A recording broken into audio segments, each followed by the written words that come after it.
Hi, I'm Emma from LexisNexis and I'm joined today by Joan and Patricia, and we're going to be talking about making the next move in your career. So if someone feels ready to take the next step in their career, what can they do to put themselves in the best position to be successful, especially in the hybrid working world that we're now in and the fact that face-to-face time is quite limited compared to what it used to be? First of all, I would give myself a little pat on the back. It's great that you feel that you are in that position when you are ready to take the next step. I think from my experience in coaching, a lot of success comes actually from awareness, so understanding yourself, the position that you are in, where you're going to, how you define success. So unfortunately, not a lot of people have time to reflect on this. So I think my recommendation would be to really spend a bit of time reflecting, thinking about what you would like your next role to be, how the new ways of working could affect your work life, your home life, and the new role itself. Just ask yourself a few questions, and then I think from that place of understanding, you will then be in a great position to almost have a personalized plan of knowing how to achieve what you want.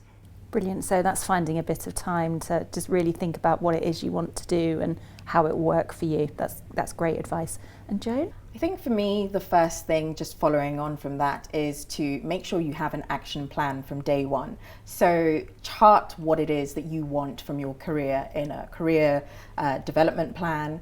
And then moving on from that, it's really being proactive, seeking management type roles, whether or not that's asking to lead on projects or to give presentations or to be the go-to expert in a particular area. It will really give you that practical experience to then step up. And then finally, I'd really just say network to increase your visibility. Make sure that you are there when your clients, your business partners are there. So in this hybrid world where we're working mostly from home, make sure the days that you do go in count and that you are an active presence when you are in the office or in your company. So that was great advice for somebody that is comfortable and ready to make that next step. But if somebody isn't quite sure if this is the right time for them, what do you think they should do? Do you have any advice? Joan? For those who are less confident or don't feel like they're ready, I would say have an honest discussion with your line manager.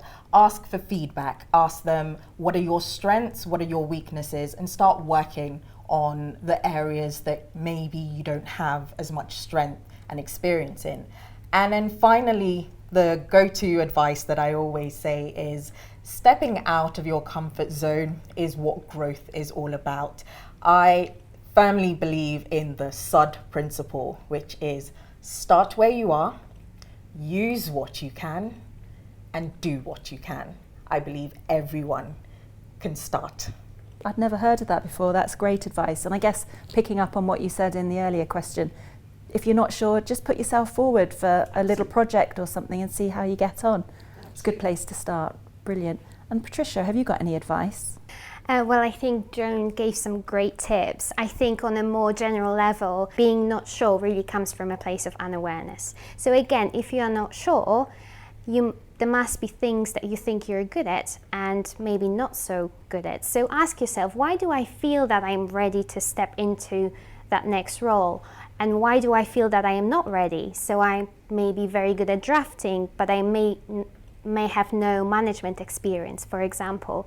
So again, asking yourself those questions and then understanding where you are, you can then start to form your view around those things, and then maybe testing those thoughts with someone that you can trust, so a friend, a family member, or even your manager. So how do you think businesses can help support those members of the legal teams with their career advancement and development? Sure, absolutely. There's a lot that the business can do to support members of the legal team.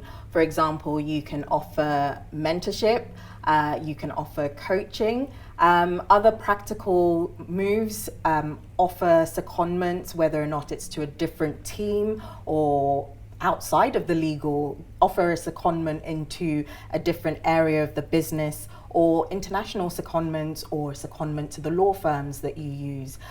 All of that will develop your legal team to better understand the business. Brilliant. And Patricia, have you got any advice? I think that my views are very similar to Joan's, but I think there are also other opportunities, for example, going on a professional qualification course. So I'm currently doing a professional coaching qualification, and although it seems like it has very little to do with what I do day to day as a lawyer, actually it added a huge amount of value to how I present my legal advice, how I interact with stakeholders, being able to come up with creative negotiation solutions. So I would really encourage anyone that has an opportunity to do that, to try it. And I think at the heart of this really is a notion that once a lawyer qualifies, that's not the end of the road, that really we should give lawyers opportunity to develop further.